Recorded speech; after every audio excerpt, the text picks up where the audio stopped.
Welcome to the Italian Wine Podcast. This episode is brought to you by Wine Italy International Wine and Spirits Exhibition. The 54th edition of Wine Italy was held from 10 to the 13th of April. If you missed it, don't worry. Go to wineitalyplus.com for on-demand recordings of all the sessions from the exhibition. And remember to save the date. The next edition of Wine Italy will be held from the 2nd to the 5th of April 2023.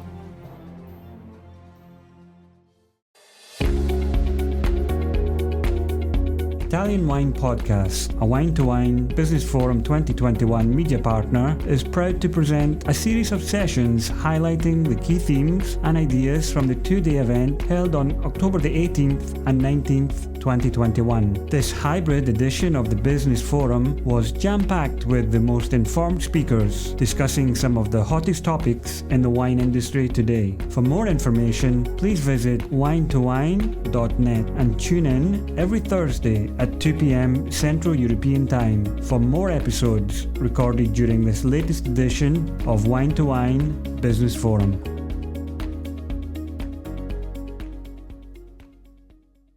Welcome to Wine2Wine Business Forum 2021. My name is Alice, and we have Gus Jian here today. The topic today for this session is called A Matter of Taste, exploring the differences between the palates of Chinese and Chinese American wine professionals. So before Gus Jian, Master of Wine, start, I will give a short description of our guest speaker today. Gus is the first Chinese national Master of Wine. He entered the wine world as a wine educator under the guidance of Master of Wines Wong IWA and Edward Rand, the founders of Dragon Phoenix Wine Consulting. In 2017, Gus graduated with the Master of Science degree in Viticulture and Enology from UC Davis. Gus' commitment to the academic field of wine is evidenced by his MW dissertation about the sensory science of wine and by co-authoring a review paper called A Quarter Century of Wine Pigments Discovery, published in the Journal of Food and Agriculture. Gus provides wine education and consulting services to global wine professionals and consumers. He is currently a residential educator of Dragon Phoenix Wine Consulting and a guest lecturer of Napa Valley Wine Academy. He also gives tutorials and feedback to worldwide diploma candidates in the WSET online classroom. Gus, you may not know that, but back in 2016, when I did my diploma, you were my tutor. So, thank you. Thanks a lot. I did pass. Oh, great. Glad to hear that. So welcome, Gus. Looking forward to your lecture today. Thank you, Alice. All right. I'll just jump right in and start. The topic is, how do I say it? The topic is interesting to me as well. I will repeat again, the topic I'm talking about is a matter of taste. And we're going to explore the differences between the palates of Chinese and the Chinese American wine professional. It's a long topic, so I have to break it down. And the most important thing first, before we think about Chinese or Chinese Americans or all these kind of differences, is to define the term taste. I think for me, I'm sort of, based on Alice's introduction, I'm sort of a geek in the scientific field. So I would like to define terms very carefully when we talk about things. And I also find out that in the wine trade, in the wine industry, people do not define the term taste properly when they talk about things. So eventually people talk things that they try to find solutions and try to come up with ideas, but then they got lost. Okay. So let's do the taste first. And that's probably the thing that people are very curious about, especially the people who are not coming from a Chinese or not coming from an Asian background, is what is taste? So I have to split taste into two different things. Okay. First is the sensory part of taste, which is purely about how we perceive things by our vision, by our eyes, by our nose, and by our palate. Okay. So with that, we have huge genetic differences among people all over the world, right? And you probably have that kind of experience around you. Everybody's palate is different. Everybody perceives the same wine in different ways, etc., etc. Then there's another concept of taste. And I have to say, it's hard to separate it from the taste I just talked about. It is psychologically and psychologically and also based on our health condition at the moment, what you perceive. Okay, so we have two folds. One is what you actually perceive on the nose, on the palate, and by your eyes. And the other is how the psychological part, your brain, can possibly influence you. And for wine product, this is very interesting because this is such a product that can be hugely influenced by all these kind of information, these kind of psychological factors, the information that come into your brain and can actually directly influence what you perceive. I'll give you guys a very classic example.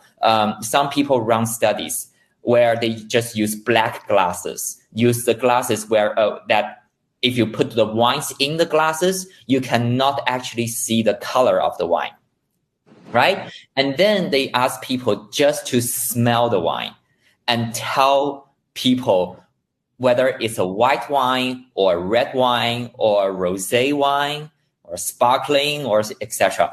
And people cannot even tell. Some people in lots of conditions cannot tell the differences between the white wine and the red wine just by the smell without looking at it. Okay, so when we see the wine, when we see the color, when we see the bubbles, when we see the label information, that's affecting the taste already. And why do I have to talk about that before I talk about Chinese Americans? It's because when we often talk about what kind of wine style or what type of wines that can draw attention to certain consumers, what I hear in most of the cases is, oh, this is a dry wine, or this is a refreshing wine, and that is a sweet wine, so that certain people would love the sweet stuff, and certain people love the dry stuff, certain people like the higher acid, certain people love the wines that sort of goes well with food. But actually, when you talk about these things, you are mixing all these kind of factors that can affect your taste. And it's so hard to really study what's the real so-called palate of certain type of people and certain groups of people. Okay, so when I talk about the consumers, the Chinese and Americans so-called palate later, I will emphasize again and again on the differences between what people actually taste without thinking, and what people actually taste with all these kind of psychological factors that influence their palate. All right. So I'm gonna have this kind of premise before I talk about things. So for the Chinese and the Chinese wine professional, that's another concept that I have to clarify. So I talk about the definition of taste, right?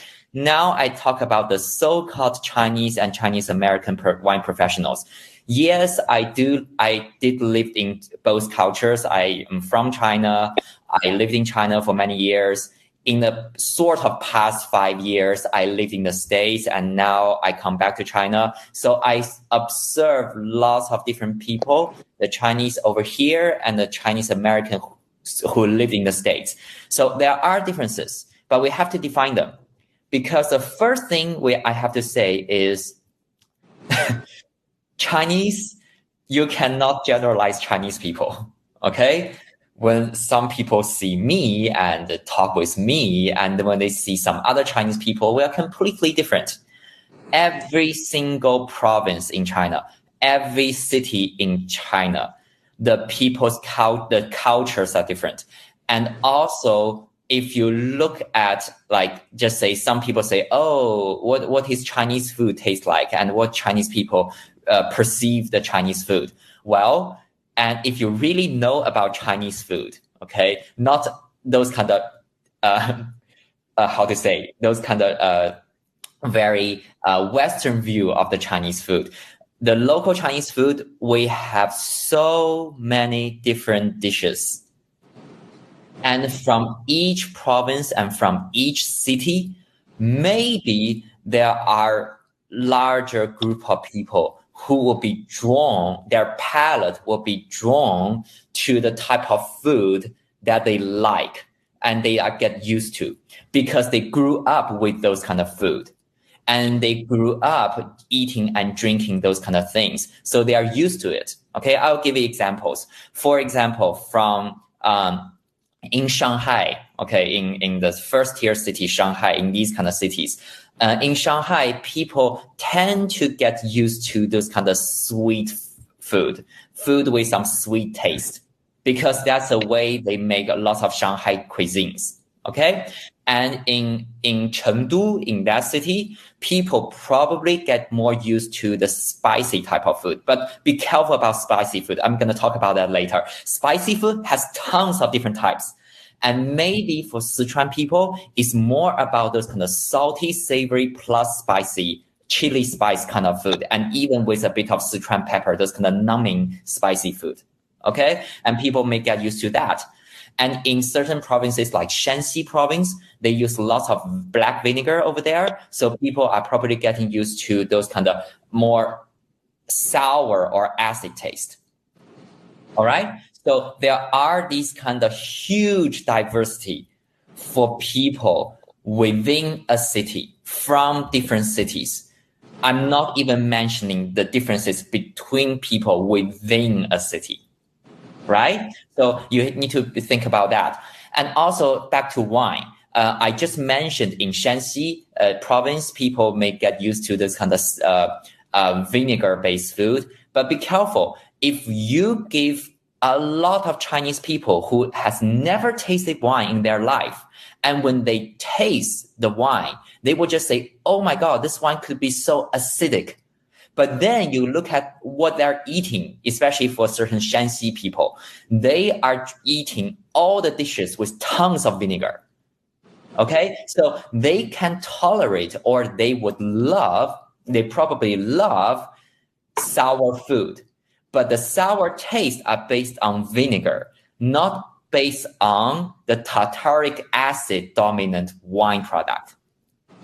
Right? So you need to really explore people by looking at where they live and their so-called eating and drinking habits, and bear in mind the huge differences of the so-called palates, okay, by genetic among people. So when you need to be aware of the genetic differences, you also need to be aware of the cultural differences. So today, there's no way for me to talk about genetic differences. We're just different, right? Each of us is different different from each other genetically. But I can talk more about the cultural differences. Now, moving from mainland China, the China part, to America, okay? For American Chinese, you also need to make subcategories among them. Why? Because Chinese Americans are not just a native group of people who just appear in the land of America. Okay? We have different stages and we have different period of time when you have different type of people who might have immigrated from China, different parts of China, okay, to the United States. And each generation could be different, right? And I would say for lots of the American Chinese I've seen in the States, you just see huge difference in between if their grandparents or their mother and father moved from China to the States. They are very different in all sorts of ways. from the people like me who went to the States recently or in recent 5 or 10 years just for study, and perhaps they stay there for a long time. And they're very different, because if you grew up in an education system or cultural background within mainland China, in different cities, in different provinces, versus you grew up basically in American culture, it's very different. And I'm not even saying in America, that's also the way we look at China. It's like each state, and even within the state, each city, like I was in California for a long time, in San Francisco versus in Modesto, those cities are very different. Not only in terms of they look different, I seriously talk about when you look at the Chinese Americans over there, or the just Chinese over there, they behave very differently. All right? So that's the general background. And I spend a lot of time talking about that is because we have to define the terms very carefully. What is taste? What is Chinese palate? And what is Chinese American palate? You have to study them very carefully. And the only way you can learn about them is you work with the people, you understand people, you respect each individuals, and you respect the culture of each city, each province, each country. Okay, so that's that. And then I would talk about some of the difference that people might be curious about. But I have to do I have to say a thing that I'm not sure if many people talk about this before, but personally, I don't see people talk about that. Okay, the thing is, there is a thing called, okay, we are making a wine that is like Muscat or some sweeter Rieslings or Gewürztraminer. Okay, those kind of aromatic, very fruity, floral, and probably has some residual sugar. Those type of wines. Okay, and then I hear people talk about, say, Gewürztraminer or Traminer. Okay, there's such an aromatic wine, has some sweet perception, all that. And then they started to say, okay, that kind of wine is such a great pairing with spicy Asian food like Thai food or certain Chinese hot pot and all those kind of things. And I'm like, okay, why? And people say, oh, it's because the spicy food, the spiciness, and all the fruity flavors and the sweet flavors can complement each other very well. Well, some people may agree on that. I personally have had great experience eating Thai food, eating certain spicy hot pot from Sichuan province with Gewürztraminer, with Rieslings, with Sauvignon Blanc even, okay? Those kind of wines.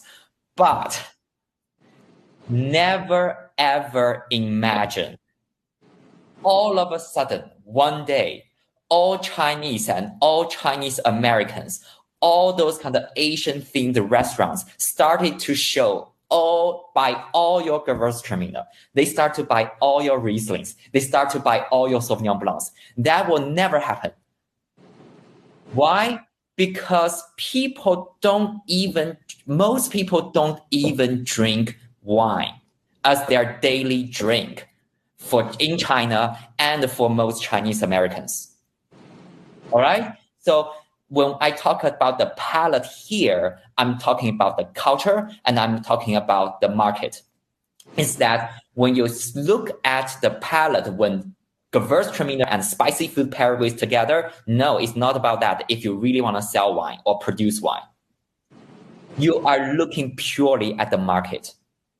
We do not drink, most people do not drink Gewürztraminer every day.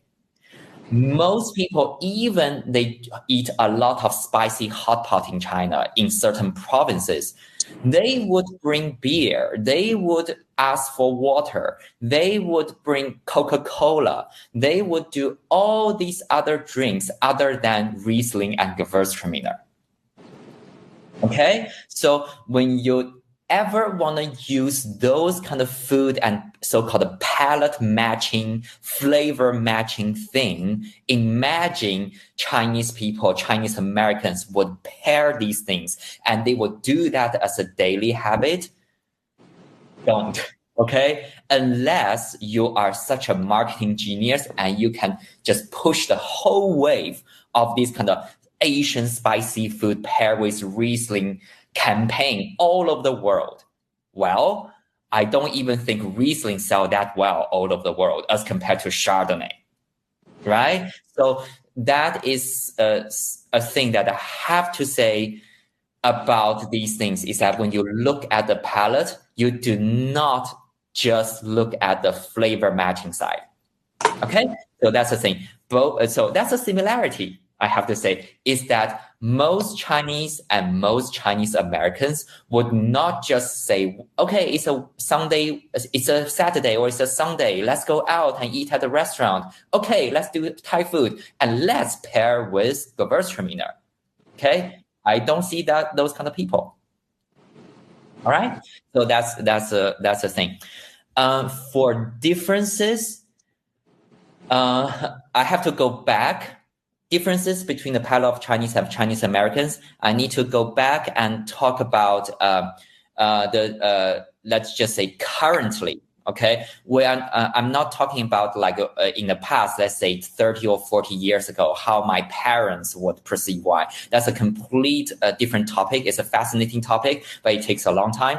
But I would talk about currently, what do I see? Okay, currently the promising things about the difference you see in the palate, so-called palate, is still the market part, is that I just came back from California last year in August. So that's 2020 August. When I resumed wine education in China, we have tons, like a huge increasing number of people, Chinese young people who studied abroad before, or they lived abroad before, or they are still living abroad, but temporarily they are staying in China to see their parents or do whatever things. And there's a huge group of people who have this kind of foreign experience, and they start to understand and they start to drink wines, and they drink lots of different wines, and they have higher level of wine knowledge. Okay, and that is very interesting. And because of COVID, they cannot travel freely either. So they are within mainland China now, eating and drinking. And what do they eat? They eat all sorts of food because they are exposed to all sorts of food.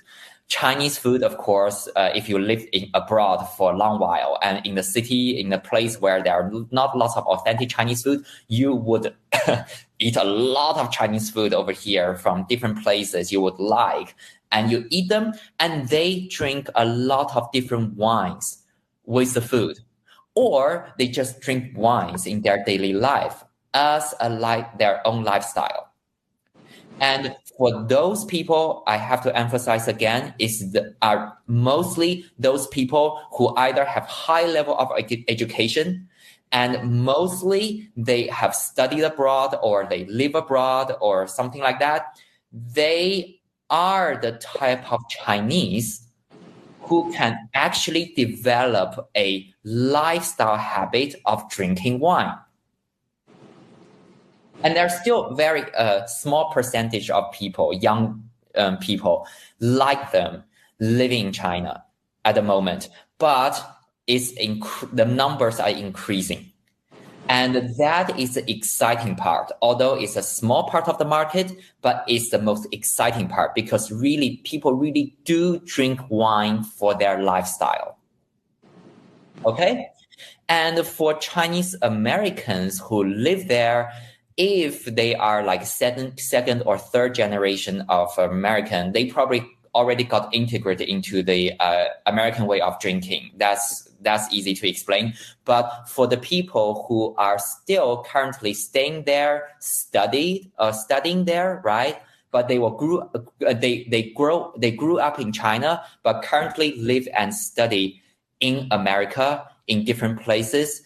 They are the type of people I just talked about. They are more open-minded. So they would try out things that really suit their lifestyle. All right. So those are the major difference, I would say, is that most Chinese people still do not drink lots of wine, and they would never ever have these kind of habit of daily drinking wine as a lifestyle. We have the national alcoholic beverage called baijiu, and people drink that, right? That's a national beverage, and wine would always be a small percentage of the market. The baijiu, beer, everything would always be the whole chunk of the market. But for the people who have higher education and would pursue certain lifestyle, and if they have been exposed to those kind of interesting lifestyle abroad, they would start to develop a habit of drinking wine. And don't forget, for those kind of people who usually study or live abroad, and for Chinese Americans, well, their their income and their wealth is sort of better than most, I would say, blue collar, or even those kind of most populations in China. They are still struggling of earning enough money for the lifestyle that can have dispensable money spending on wine, right? So you need to think about the small group of people who would go out and really drink wine for their lifestyle. And one thing I have to add is that when I'm in America, okay, I deliberately avoid certain things, such as I wouldn't say the brand, but there are so many American Chinese fast food that are there. I think they are delicious. I can eat them, no problem. But it is not Chinese food. So if we go back and talk about those kind of second generation or even third generation of Chinese Americans, if their family do not cook their local cuisines in their family, and they grew up with those kind of so-called American eating habit, I have to say their palate could be different, because all they eat, not all they eat, for most of them, their understanding of Chinese food are orange chicken or lemon chicken. I've never ever had those kind of American Chinese food called lemon chicken or lime chicken or lemon chicken in my life until I went to the States to study. And if you talk about, if you talk to most people, or those the American people talk to most Chinese, they will say, "Oh, I love a dish called 左宗棠鸡, orange chicken, those kind of things. Like I think it's delicious. It's a delicious dish from China, but we don't have such dish." Or we may have it now in some places, but traditionally, I've never ever heard of in very traditional Chinese dishes from every single province, there's such thing called orange chicken. Yes, thanks. Okay. Same situation for me. I also personally never had fortune cookie before in the US. And I agree with your observation in terms of the stereotype of all Chinese, because personally I don't eat anything spicy, whether it is Sichuan or pepper or chili. I just practically cry if I walk past a hot pot. Yeah. Sichuan. So thanks for that comment. So I'd just like to point out that to summarize a bit of what you just said, so in a way, those more affluent young drinkers who had experience living in the West and moved back to China, they are kind of the trendsetter, right, for the wine scene in China. And they're mostly based in the big cities like Shanghai and Beijing. And what is the percentage of wine drinkers for these cities, representing the rest of the country? The problem is there's no way you can get data to support this. But I have to say there's something interesting you just talked about, Alice, is that you point out that most of them are in first tier cities, right? Those kind of very developed cities in China, like Beijing, Shanghai, Guangzhou, Shenzhen, all those kind of cities. But I have to say, you also started to find more and more of them in at least second tier cities.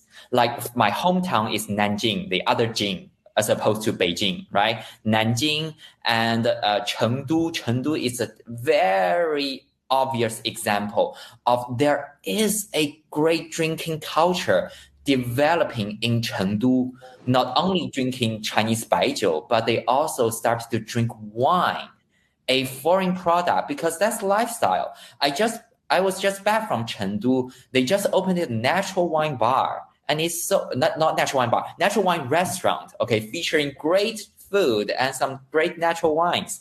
And it's all about lifestyle, and people are living those lifestyle at the moment. Okay. And if what you said was true, that people in China don't really pair Gewürztraminer or those aromatic wines with their regular spicy food, in terms of introducing wines to those population, let's say they're non-drinkers and we try to convert them into drinkers, what would be a safer bet so that producers or importers won't go into a major market flop in their business plan because they were in the wrong thinking? Yeah, as I said, it's all about you understand your targeted group. Say, for example, you are a winery with high volume and your price is at a very good price, inexpensive, and people will just buy a lot of them, right? If your winery is positioned in that way, I would say one thing I said to in a lot of seminars is that don't forget in China, there's a thing called OEM, which is huge now. It's sort of like a private labeling. You send the wines bulk to China, and the company will do whatever label they would like in order to sell. And the biggest selling cases are the Chinese New Year holidays or some other Mid-Autumn Festival holidays. And they would customize, those Chinese companies, OEM companies, will customize your label into, let's say, next year is Tiger Year. So they will put a tiger on the label and they will help you sell tons of them because those are corporate buying.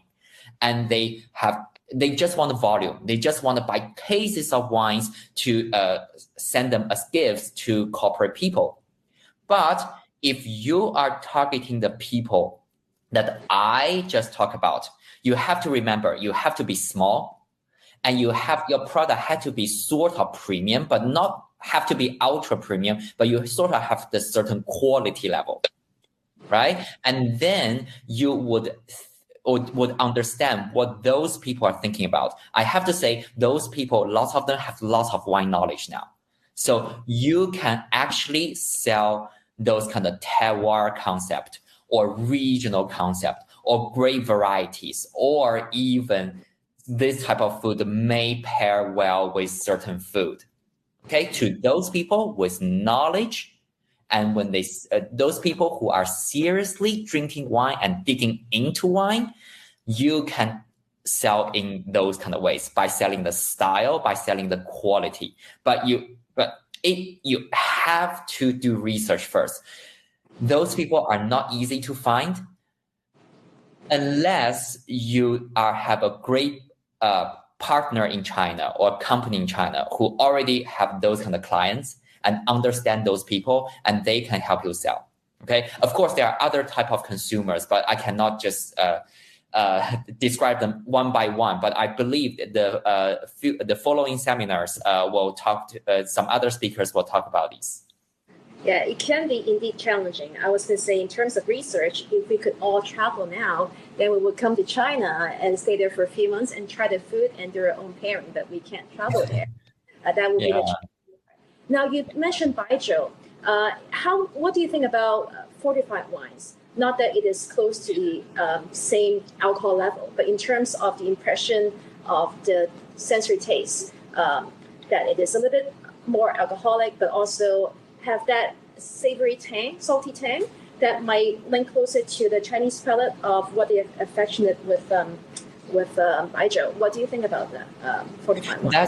That's super interesting because, first of all, sorry, we do not just look at them as fortified wines. Okay. So actually it's not the logic in terms of, okay, baijiu is usually 40 to even 50, right. 55, 60% of alcohol. And then we can sell some like higher alcohol wines, like fortified wines. No, it's not about that. Fortified wines struggle to sell all over the world, right? But I have to say, I know some very successful companies, very few of them. I would say only two, okay? One company sells sherry extremely well. The other company sells Madeira extremely well. And I tell you why. It's not because they are higher in alcohol. The company who sells sherry well is because certain type of sherry, like Oloroso, Amontillado, they sort of taste like the Chinese Huangjiu, the yellow wine. Because the Chinese yellow wine is, of course, based on grains, but they are also sort of oxidized and they have all these kind of microbial transformation, and they have similar taste. And when people are actually in China nowadays, people are not drinking as much as yellow wine, Huangjiu, as compared to the past. In our history, actually in the Chinese most historical, most popular wines are rice wines or yellow wines, those kind of wines. But now people are not drinking lots of them, except for people, especially in Shanghai, in Jiangzhou area, the Shanghai surrounding provinces. They drink quite a few Huangjiu to pair with, they really pair with their local cuisines, like 大闸蟹, the hairy crab, the very famous crab in China. And they truly started to pick up this kind of sherry trend because they think, oh, this is sort of like Huangjiu, yellow wine. And in some cases, I have to say, it's easier drinking than Huangjiu, especially those kind of pheno sherries, right? You just chill them and you just drink them and that's it. And then you look at Madeira, that company. Madeira, they are now marketing Madeira, especially premium Madeira, like those kind of 10 years or Frascara or even vintage Madeiras. They started to import them and do what? It's another product that could possibly replace certain whiskey market share. So there's a trend in China drinking those sorts of premium whiskeys now. And then Madeira can come in to say, okay, this is another type of product. It's wine. But it is sort of, you can treat it like whiskey-like. And it's collectible, especially for those kind of vintage ones or long mature, long aging ones. Okay, so do you see that it's not about purely about the taste of the alcohol? It's really about what special type of product can directly fit in an existing habit or lifestyle of Chinese people. Right. So Gus, I have one final question, not meant to be a tricky question. In terms of, going back to talk about wine professionals, the palates, from my experience, there are two types of wine professionals, especially if we talk about sommeliers, ones that have gone through formal training for WSE courses or the court of sommelier courses. And then there are ones that really learn from the job and learn on the job as they go. So in terms of the impacts of the ones that have been going through formal education and now that WSE courses aren't currently actively running in China, how would you see the impact in terms of these wine professionals that have gone through formal training and the other kinds that learn by experience, and how it would affect their influence in the market, or at least for on-trade? Okay, so when we talk about the wine business in China, is really, wine education is tiny percentage of the market, okay? It is booming, but it's tiny part. And most people, when they try to do wine qualifications, especially for trade professionals, it is no difference. This is fitting to the topic today, is that both for Chinese Americans, for Americans, and for people around the world, it's always better if you work in an industry that you have a certification and you have certain qualification that can help you learn and that can even help you possibly find jobs and possibly help you open doors and connect with more people. Like me connecting with Alice now. Imagine we've already connected through online courses of WSET a few years ago, right? So I think that's that part. But I have to say, even if certain qualifications are not running in China at the moment, we see the people who truly want to learn about wine just for their lifestyle. And that is what I just talked about, is that those people, especially those people who study abroad, live abroad, those type of people, always higher education level, they can come to learn wines for a more sophisticated lifestyle, for develop personal interest, for meeting people in the class, right? And I have to say, yes, there are certain parts of the education market where we cannot get in terms of for those people who really just want to do qualifications. But for the people who are studying now, not purely for qualifications, I have to say they are more interesting people, and I tend to drink and eat with them after class. Okay, thanks a lot, Gus. I think that wraps up our seminar today. Do you have any final words? I just need to say, although it's hard, like you said, it's hard to travel due to COVID and everything, we can still connect online, like in this format. And also, I think it really forces people to understand where the places where you cannot actually touch, right? So do more communications and do more research and talk to people, email people, phone people. And I think people are even more friendly now, right? Among each other. And we just need to talk and communicate and raise a glass. And although I will work a bit later, so I cannot drink now, raise a glass. And if you understand people from different culture more, you can naturally see the business opportunities. Yes, I agree with you that this pandemic did open a lot of other opportunities that we didn't think about before. So we can work out some other ways. Thanks a lot, Gus, for your seminar today, and I hope to see you in person soon. Thank you, everyone. Thank you, Alice. Thank you, everyone. Have a good Cheers. one. Cheers.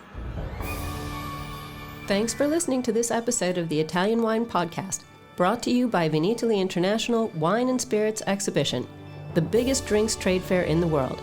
Save the date. The next edition of Vinitaly will be held the 2nd through the 5th of April 2023. Remember to subscribe to Italian Wine Podcast and catch us on SoundCloud, Spotify, and wherever you get your pods. You can also find us at ItalianWinePodcast.com. Chin chin!